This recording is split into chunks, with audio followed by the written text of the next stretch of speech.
섬유질이라고 하는 게 건축 재료로 생각되어지기 좀 힘들었던 재료였던 것 같아요. 근데 제가 이제 외국에서 공부를 하면서 근데 관련 연구자들이 이게 가볍고 굉장히 성능이 좋다는 점에 착안을 해서 카본 파이버라든지 글래스 파이버라든지 이런 것들을 건축 재료로 사용하는 것들을 봤었고, 막상 이제 한국에 돌아와서 그러면 섬유질로 할 수 있는 게 무엇이 있을까라고 고민을 좀 했던 것 같고, 결국 한옥이라는 게 이제 나무로 만들어지고 결국 종이라는 것도 나무에서 비롯된다는 거에 좀 착안을 해가지고, 그러면 종이도 더 자세히 보면 섬유 아닌가? 나무 섬유로 이렇게 된 거 아닌가? 그걸 얇게 키면은 종이가 되고 좀 두껍게 만들면 살이 되고, 그 지점에서 좀 착안을 해가지고 시작을 했던 것 같아요. 그래서 이 섬유질이라고 하는 것이 뭐 굉장히 뭉치면 되게 단단해지고 또 얇게 크면 투명해지는 성질을 가지고 있고, 두 가지 되게 양립하기 어려운 성질을 다 같이 갖고 있는 굉장히 흥미로운 재료라는 거.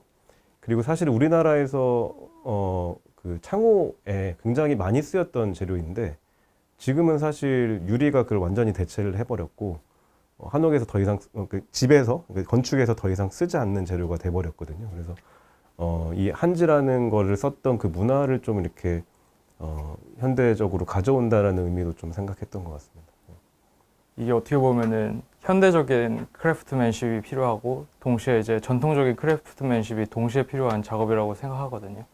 이거를 한지를 뜨고 한지를 채우고 그런 닥섬유라는 우드 파이버를 그거를 물에 풀어가지고 전통적인 방식으로 떠내고 하는 거는 되게 전통적인 방법이지만, 그거를 하는 과정 속에서 몰드를 만들고 아니면 그거를 구조를 최적화하고 그게 사용할 수 있게 만들고 하는 거는 엄청난 현대적인 기술이 필요한 디지털 패브리케이션이 들어가는 거고, 그리고 그 디지털 패브리케이션이 어떻게 보면 현대적인 관점에서의 디지털 크래프트맨십이라고 생각을 하는데, 그 두 개를 동시에 사용할 수 있고 동시에 사용한 약간 전통적인 요소들을 현대로 재해석하는 거에 되게 흥미를 느껴가지고 거의 4년 동안 이 프로젝트를 하고 있는 것 같습니다.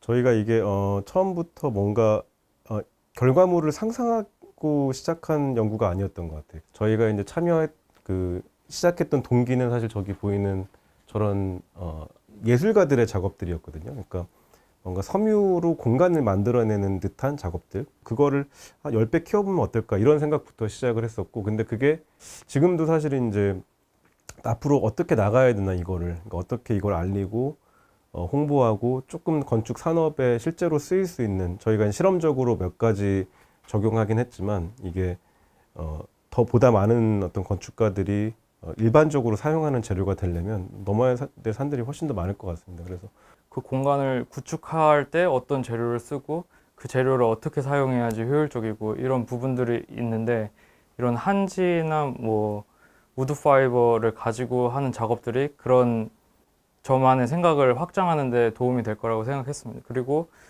뭐 요즘에는 똑같은 철판을 쓰더라도 그거를 구조 계산을 하고 디지털 패브리케이션을 걸쳐서 그거를 건물에 적용하는 경우가 엄청 많잖아요.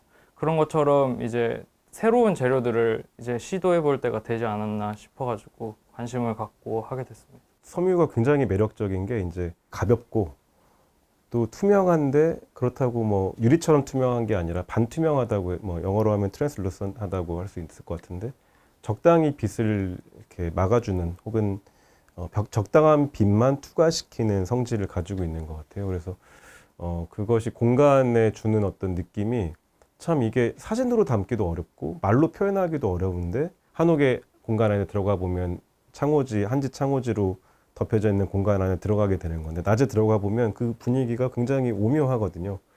그래서 저희가 이제 이 섬유질 패널을 작업할 때는 이게 무슨 한옥의 느낌을 내려고 했다거나 한국적인 문화를 살리려고 막 의도적으로 했다거나 이런 건 아니었고, 그냥 오로지 그 어떤 섬유질 자체에 대한 탐구에서 시작한 것인데, 막상 만들어 놓고 보니까 저희한테 굉장히 익숙한 어떤 감성적인 공간이 펼쳐지더라고요. 그래서 그런 부분들이 결국에는 이제 가장 매력적이지 않았나 싶고, 이게 또 건물에 집어넣었을 때 낮 시간에는 이제 밖에서 들어오는 햇빛을 이렇게 적당히 투과해서 공간의 분위기를 만들어주고, 밤 시간에는 안에 불이 켜지니까 밖에 있는 사람들이 그 안에 있는 불빛을 볼 수가 있고, 또 안에 있는 사람들도 전혀 다른 느낌의 이 물성을 경험하게 되거든요. 그러니까 시간에 따라서 다른 물성들이 경험되어진다는 게 사실 그런 재료가 흔치는 않은 것 같아요. 그래서 그 섬유질이라고 하는 것이 뭐 그런 매력을 갖추고 있지 않나 생각합니다. 두 가지 그 어떤 방향이 있을 것 같아요. 한 가지는 더 쓸만한 현실적인 재료를 만들어서 제품처럼 발전시키는 방향이 하나 있을 것 같고, 그게 이제 사실 산업에 기여하는 방향이고, 뭐 이 사업 뭐 이걸 사업적으로 만들어서 이 연구를 키울 수 있는 방향일 것 같기도 한데, 그쪽 방향이 하나 있고, 또 한 가지는 이걸로 할 수 있는 게 더 무엇이 있을까를 고민하는 일일 것 같거든요. 그래서 이걸 가지고 더 특이한 형태를 실험을 해본다든지, 그 특이한 형태들이 모여서 뭐 어떤 사람이 쓸 수 있는 무엇인가, 그게 정확히 뭐라고 할 수 없지만 뭐 가구일 수도 있고 공간을 뭐 구분하는 어떤 장치일 수도 있고, 뭐라고 딱 기능을 설명할 수 없는 뭐 예술품 같은 역할을 할 수도 있는 거고. 그래서 저는 이제 두 가지 다 의미가 있다고 생각하는 거는, 산업으로 갔을 때는 이게 정말 기존에 없었던 재료가 탄생하는 것이고, 예술 작품이나 어떤 뭐 또 다른 어떤 것이 됐을 때는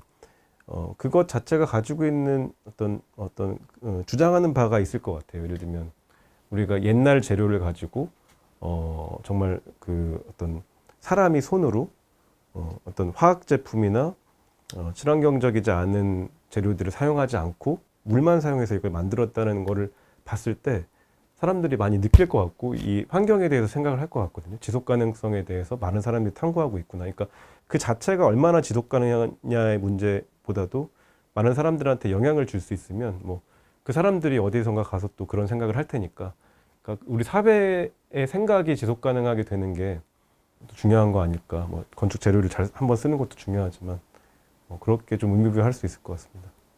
지금 서울이 엄청 혼재되어 있는 도시라고 생각하거든요. 근데 그 혼재되어 있다는 것 자체가 서울의 아주 좋은 특징인 것 같고, 제가 봤을 때는 이제 새로 생겼고 새로 생겨나는 것들이 모여 있는 거, 그런 것들이 그렇게 나쁘게만 보이진 않거든요. 그러니까 옛날 것도 보존해야 되고, 그렇게 새로 생겨난 것도 존중을 해줘야 되고, 그런 게 이제 섞여가지고 잘 조화가 됐을 때 새로운 특징을 가지고 있는 도시가 되지 않을까. 지금까지는 계속 새롭기만 했기 때문에 뭔가 비판적인 시각으로 바라볼 수도 있었겠지만, 이제부터는 뭔가 좀 정리를 하고 이제 서로 존중을 하고 서로 잘 섞인다면 이제 좋은 도시가 될 수 있지 않을까라고 생각합니다.